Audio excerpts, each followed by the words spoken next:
Hello and welcome to today's podcast. I'm Kavita Bharti, a legal advisor at the Leasehold Advisory Service, and today I'm joined by John Bagley from Ombudsman Services Property and Sean Hooker from the Property Redress Scheme. Now, this podcast is one in a series of podcasts and is in conjunction with the fact sheet When to Contact the Redress Scheme, which was created by Lease, the Property Ombudsman, Ombudsman Services Property and the Property Redress Scheme. Now, recently I've been trying to find out some information about the buildings insurance for my property, but the managing agent is refusing to provide the information.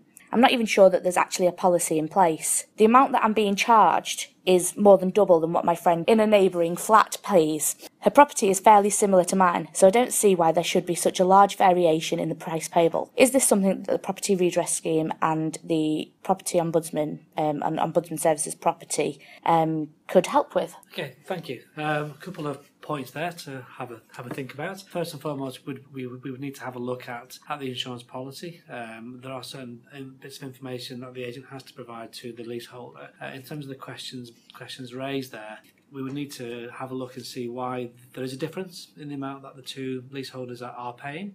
So are they being charged in accordance with the contents of the lease? That's something we can definitely have a look at, and we can also have a look to see that there is the insurance policy in place, and also to make sure that the managing agent does provide the information that they are required to provide to their leaseholders. So they are two issues that we definitely can have a look at.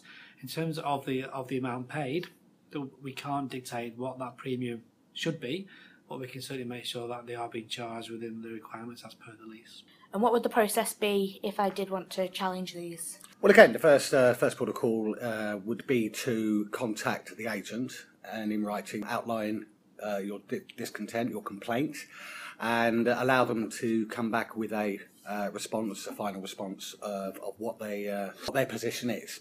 And once that process has gone through, you've got to allow them a reasonable period of time.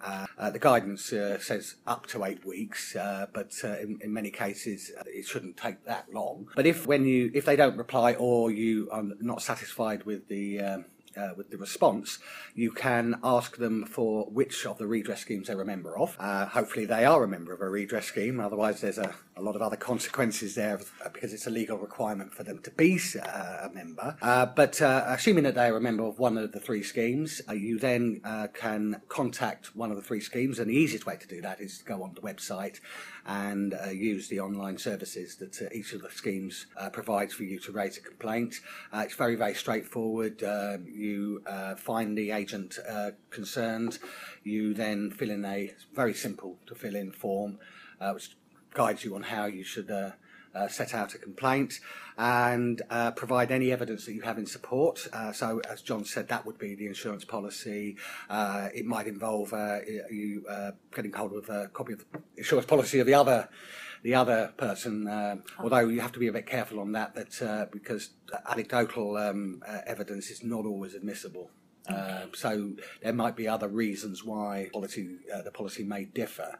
So it's not for us to assess whether one or the other is reasonable. There's other methods of doing that, namely through the tribunal on the costs. But we will then contact the agent, and the agent will have to then provide their response and their evidence. And if at that stage that we can resolve the issue before going to a formal decision, that often happens. About 40% of our cases are resolved before it ever gets to a formal process. But where we are quite hot on doing that, because at the end of the day, if 2 people can come to a mutual agreement, it's always better than one that's imposed from above. So yes, we do like to try and encourage early resolution.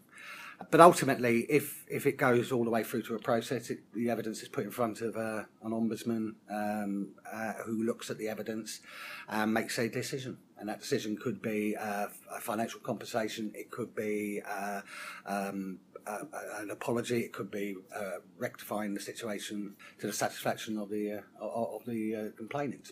Well, thank you, Sean and John. That was really useful. Thank you for joining us on today's podcast. I hope you found it useful.